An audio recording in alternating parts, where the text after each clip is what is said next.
So last year there was this show that aired on Prime Video called Secret Level. This show is an anthology of short animated films based on video games. For most people who watched it, 2 episodes were absolute standout. The first is the Space Marine episode because holy hell, that was one of the coolest things I've ever seen.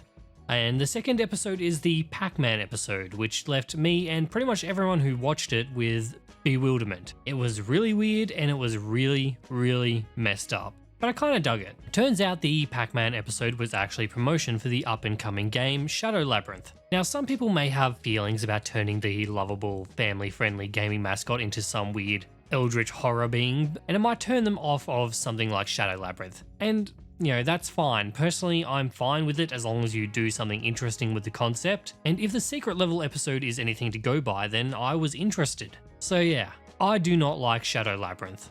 So I don't consider this video a review because to review a game you have to give it more than a fair shot, and I have just under an hour's worth of playtime in this game, and that was enough for me to personally just call it quits. So Shadow Labyrinth is a Metroidvania, which is not really my cup of tea, but I was willing to give it a shot. And I've got to give credit where credit's due. The idea of having a character that is heavily associated with mazes being in a Metroidvania is fun, like it makes sense. You know, I like the idea. The execution, however, look, Shadow Labyrinth feels cheap. The main menus are lifeless still images. The art style of the game feels extremely lackluster. The animation is just straight up bad. It's that animation where all of the body parts don't really interact with each other, they're all independent. It's the kind of stuff you'd used to see in Flash games in the mid-2000s or, you know, cheap gacha games now.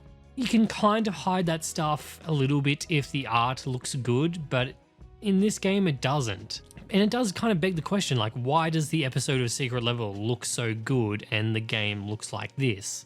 The game starts off with some kind of prologue mech fight. Right away, the controls for the game felt way too stiff and way too rigid, and the game throws you into a scripted lost boss fight before you have even any context on what's going on in the game. And it feels like anyone who plays this game, whether they're a Pac-Man fan or not, is just going to be completely lost when they start playing this.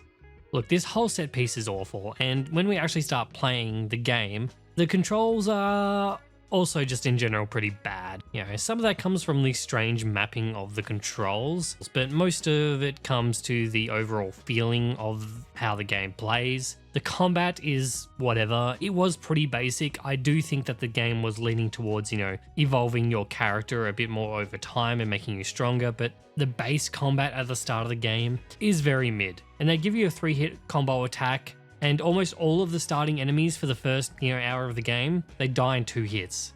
That's a bit of a weird choice. Again, character movement feels extremely rigid and a little bit non-responsive. It's not the worst, but it's not something I'm going to praise at all. But when it comes to platforming, it all goes out the window. The wall jumping sections and ceiling climbing sections, they're kind of way too sticky, and it's all very, very slow. The parts where you play as Pac-Man are also very bad. The physics of the jumping just don't feel right, and moving around as Pac-Man on these rail sections is also extremely slow and super boring.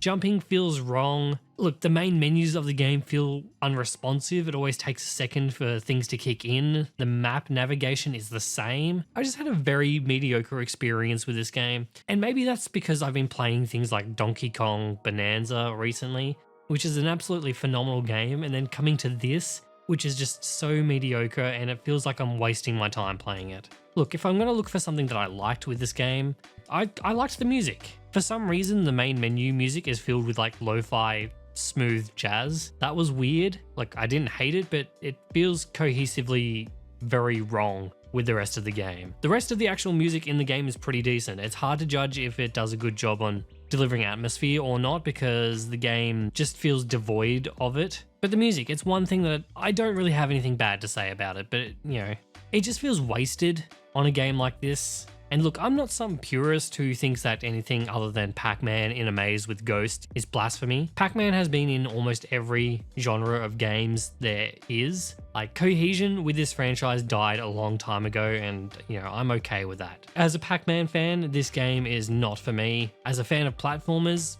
this game is also not for me. And if you like this game, that's fine. I'm not going to gatekeep your enjoyment, but I do have a question for you. Why are there anime girls in this game? Like, the first proper boss fight was with this anime girl in a mech, and I have no clue why, and I just want to know why there are anime girls in this game, because again, it just feels cohesively wrong with what's going on, and I don't understand. As a concept, I do think Shadow Labyrinth could have worked, but what I played, it just wasn't working for me. But I think the thing that bugs me the most about this game is it just feels kind of cheap. It doesn't feel like there's life to it. And coming from Bandai Namco, I really expected better from them. Look, that's all I have to say on this game for now. So thanks for watching this, quickie video. If you liked it, then please leave it a like and consider subscribing if you're new.